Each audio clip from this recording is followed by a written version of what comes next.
Adobe Photoshop में किसी भी इमेज की एरिया को सिलेक्ट करने के कई सारे तरीके हो सकते हैं, जिनमें से हमने कुछ तरीकों के बारे में जाना। मर्की टूल यहाँ पर सिलेक्शन में ज्योमेट्रिक शेप्स रिलेटेड, और लेसो टूल यहाँ पर हमारे पास फ्री फॉर्म एडिटिंग या फ्री फॉर्म में कोई भी शेप क्रिएट करने रिगार्डिंग पॉलीगोनल और मैग्नेटिक टूल भी इसके अंदर ही, लेसो टूल के अंदर ही। इसके बाद हमारे पास जो तीसरा टूल अवेलेबल है यहाँ पर क्विक सिलेक्शन टूल के नाम से है। क्विक सिलेक्शन टूल के अंदर एज अ ग्रुप आप इसके अंदर देख रहे हैं कि मेरे पास यहाँ पर दो टूल्स अवेलेबल हैं। एक है मैजिक वैन टूल, एक है quick selection tool. Magic wand tool और क्विक सिलेक्शन टूल ये दोनों एज अ ग्रुप डिस्प्लेड हैं फोटोशॉप में टूल बार के अंदर। और आप यहाँ पर देख रहे हैं कि और ये जो दोनों टूल्स हैं, ये दोनों टूल्स किसी भी इमेज पर पर्टिकुलर एरिया पर कलर और टोन वाइज काम करते हैं। मैं आपको एज एन एग्जांपल इस वीडियो में मैं प्रॉपरली आपको बताता हूँ कि किस तरह से आप किसी भी एरिया को सिलेक्ट कर सकते हैं, उसके एरिया को कलर दे सकते हैं, और भी डिटेल में आप उसके बारे में जानेंगे। तो चलिए सिलेक्शन टूल को जानने के लिए सबसे पहले मैं कैनवस पर एक इमेज को इंपोर्ट कर लेता हूँ। इमेज इंपोर्ट करने के लिए सिंपली मैं ड्रैग करता हूँ इसे। मैं यहाँ पर रोज़ की फ्लावर के पिक्चर को इंपोर्ट करता हूँ। फोटोशॉप में सिंपली ड्रैग एंड ड्रॉप करके आप उसे इंपोर्ट कर सकते हैं। लेफ्ट क्लिक करके रखें, लेफ्ट क्लिक जैसे ही आप ड्रॉप करेंगे छोड़ेंगे, वैसे ही आपकी जो फोटो है वो कुछ इस तरह से दिखनी शुरू हो जाएगी, प्लेस हो जाएगी। उसे प्लेस करने के लिए आपको यहाँ पर टिक मार्क पर क्लिक करना होगा। टिक मार्क पर क्लिक करने के बाद आपकी फ़ोटो यहाँ पर सक्सेसफुली प्लेस हो जाएगी। प्लेस करने के बाद मैं व्यू टैब में जाकर यहाँ पर इसे फिट ऑन स्क्रीन कर देता हूँ, ताकि मैं ये देख पाऊँ कि मेरे पास पूरे कैनवस पर कितनी इमेज पर कितनी एरिया पर मैं उसे देख पा रहा हूँ। अदरवाइज़ आप फुल स्क्रीन व्यू में भी इसे देख सकते हैं। उसके लिए आपको कीबोर्ड पर F प्रेस करना होगा डबल टाइम। एक बार अगर आप प्रेस करेंगे तो एक बार प्रेस करने पर आपका जो बॉटम का टास्क बार रहेगा वो हाइड हो जाएगा। दूसरी बार प्रेस करने पर आपके लेफ़्ट राइट और टॉप के जो मेन्यूज़ हैं वो डिसेबल हो जाएंगे। मैं इसे सिंपल जो टास्क बार है मैं उसे डिसेबल करता हूँ। व्यू टैब में जाकर मैं इसे दोबारा फिट ऑन स्क्रीन करता हूँ, ताकि कैनवस पर मैं इसे प्रॉपरली देख पाऊँ कुछ इस तरह से। इसके बाद मैं इस फ्लावर में ये जो इसकी पंखुड़ियाँ हैं मैं इसे सिलेक्ट करना चाहता हूँ। किसी भी एरिया को सिलेक्ट करने के लिए आपको उसके रिगार्डिंग साइज़ पता होना चाहिए। इसके साइज़ को मैनेज करने के लिए आपको यहाँ पर से साइज़ को मैनेज करना है। ब्रश के एक तरह से ब्रश के रूप में काम करता है ये। ब्रश के साइज़ को मैनेज करना है। अदरवाइज़ आप अपने माउस पैड पर राइट क्लिक करके भी अब इसके साइज़ के साथ साथ उसकी हार्डनेस को यहाँ से सेलेक्ट कर सकते हैं। सिलेक्शन के लिए मुझे हार्डनेस में कोई भी ज़रूरत नहीं है, मैं हार्डनेस को नहीं छेड़ता इसमें। मैं सिंपली पंखुड़ियाँ जो है इसकी मैं उसे सिलेक्ट करता हूँ।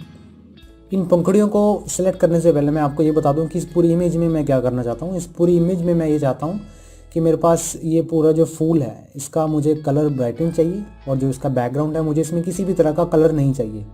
इसके लिए मैं सबसे पहले तो इस फूल को मैं सेलेक्ट करूँगा।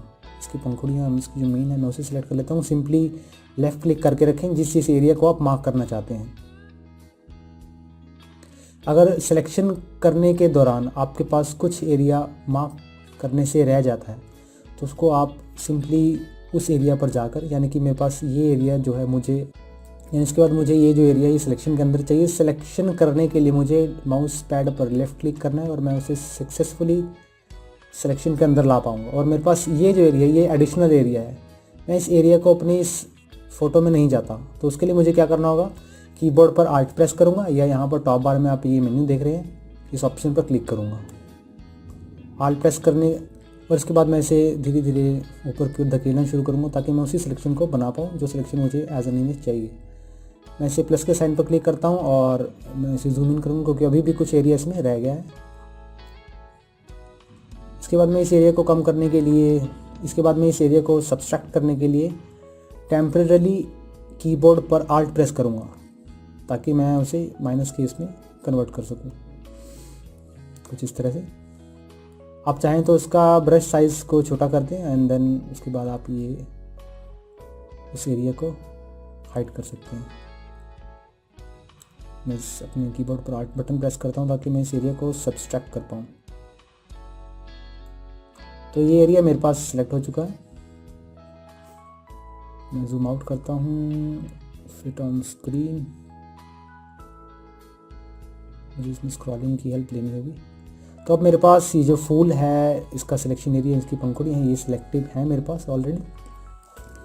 अब मुझे क्या करना है, इसके कलर को बढ़ाना है। इसके कलर को बढ़ाने के लिए मुझे एक एडजस्टमेंट लेयर बनानी होगी। एडजस्टमेंट लेयर हमारे पास उस रूप में काम करती है कि अगर हम किसी भी फ़ोटो में किसी भी तरह का इफेक्ट, कोई कलर, कोई ब्राइटनेस या ऐसा कुछ भी ऐड करना चाहते हैं तो उसमें हम उसे as an adjustment layer add on कर सकते हैं। मैं आपको इसमें एग्जांपल दिखा देता हूँ। मैं इसमें लेयर सेक्शन में जाकर न्यू एडजस्टमेंट लेयर के ऑप्शन पर आप उस फोटो में जो जो घटाना या बढ़ाना चाहते हैं आप उसे इन ऑप्शंस पर सिलेक्ट करके कर सकते हैं।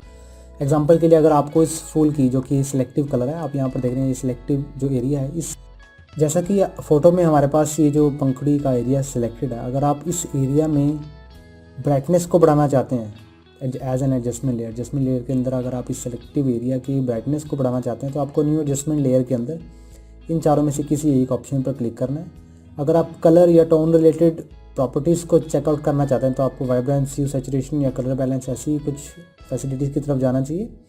अगर आप उस कलर के ऑपोजिट कलर या कुछ ऐसा फिल्टराइज कुछ इफेक्ट देना चाहते हैं, कुछ नॉइस देना चाहते हैं, तो आपको इन सेक्शंस में से किसी एक पर क्लिक करना है। ये फ़ोटोशॉप में जितने भी टूल्स एंड जितने भी ऑप्शंस हैं, ये जितने भी सेक्शंस हैं, वो छोटे छोटे चंक्स में डिवाइडेड है। यानी कि ब्राइटनेस के जो कैटेगरी है, ब्राइटनेस कैटेगरी के अंदर मेरे पास यहाँ 4 ऑप्शंस हैं। Colour and tone related settings में मेरे पास यहाँ पर 7 ऑप्शंस हैं और इसी तरह से बाकी कुछ ऑप्शंस जो कि अलग सेक्शंस में अलग कैटेगराइज हैं। मैं यहाँ पर अभी इसके कलर्स को बढ़ाना चाहता हूँ तो मैं ह्यू एंड सैचुरेशन पर क्लिक करूँगा। ह्यू एंड सैचुरेशन में मैं इसे नाम दे देता हूँ। मैं यहाँ पर इसे ओके करता हूँ और यहाँ पर मेरे पास एक एडजस्टमेंट लेयर जो कि ओपन हो चुकी है। जैसे ही मैं इसकी सैचुरेशन को इंक्रीज़ करता हूँ वैसे वैसे आप फोटो में इफेक्ट देख पाएंगे कुछ इस तरह से।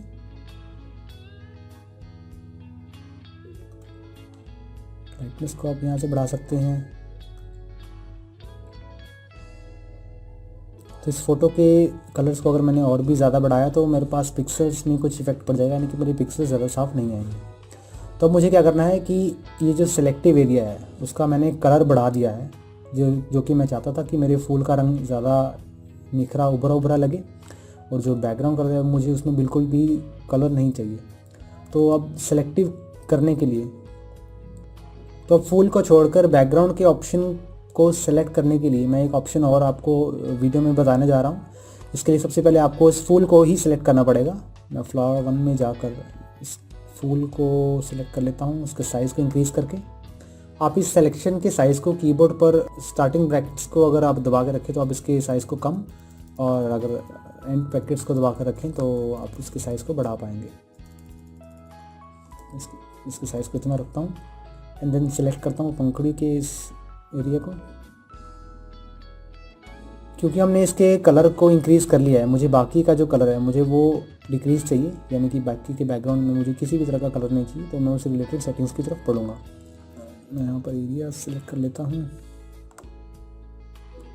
ये मेरे पास एरिया सिलेक्टेड है। इसके लिए अब मेरे पास जो फूल वाला एरिया वो सिलेक्टेड है, मैं बैकग्राउंड के एरिया को सिलेक्ट करना चाहता हूँ। इसके लिए जो ट्रिक रहेगी वो ये रहेगी कि आपको सिलेक्टिव एरिया पर राइट क्लिक करना है और बाकी के अदर एरिया को सिलेक्ट करने के लिए आपको सिलेक्ट इन्वर्स के इस ऑप्शन पर क्लिक करना है।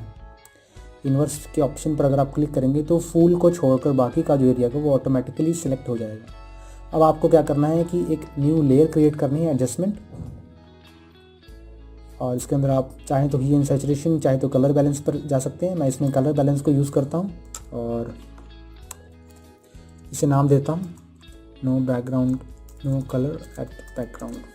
ओके करता हूँ और यहाँ से मैं कलर को कम ज़्यादा करने के लिए कुछ इस तरह से यूज़ करने वाला हूँ। इन्वर्स सेलेक्ट करने के बाद आपको क्या करना है, एक नई लेयर क्रिएट करनी है, एडजस्टमेंट लेयर, और इसके अंदर मैं ह्यू एंड सैचुरेशन के इस ऑप्शन पर क्लिक करूँगा और नाम दे देता हूँ इसे no colour at background. Okay करूँगा एंड देन यहाँ से मैं सैचुरेशन को कम करूँगा ताकि मैं इसके कलर्स को बिल्कुल ज़ीरो कर सकूँ, कुछ इस तरह से। तो आपके पास ये फूल उभरता हुआ दिख रहा है आपको। लाइटनेस को भी आप घटाया बढ़ा सकते हैं इसमें, और अगर कलर को चेंज करना चाहते हैं तो आप, क्योंकि कलर तो हमारे पास इस फोटो में है नहीं, इसलिए ह्यू का जो काम रहेगा वो नॉमिनल रहेगा।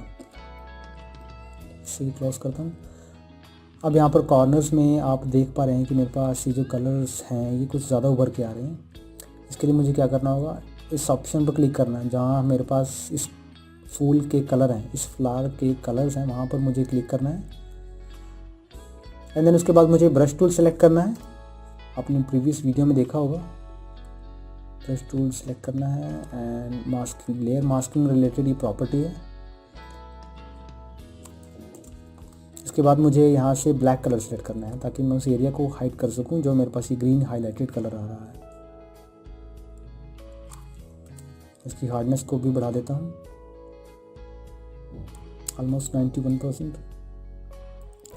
तो जहाँ जहाँ आप उस ब्रश को फैलाते जाएंगे वहाँ वहाँ आपका जो ग्रीन कलर है वो कम होता जाएगा। इसकी हार्डनेस को मैं और इंक्रीज़ कर लेता हूँ और ओपेसिटी को भी 100%, कुछ इस तरह से। जहाँ जहाँ आप उस ब्रश को फैलाते जाएंगे वहाँ वहाँ ये एरिया हाइड होता जाएगा जो आपका कलर वाला एरिया है। इस तरह से अगर आप इसे पूरी फ़ोटो में करेंगे तो आप प्रॉपरली इस फूल को कलर दे पाएंगे और बैकग्राउंड से कलर्स को हटा पाएंगे। तो ये था फ़ोटोशॉप में ट्यूटोरियल क्विक सिलेक्शन टूल को यूज़ करने का। आगे कुछ लेक्चर्स में हम इसे और भी जानेंगे।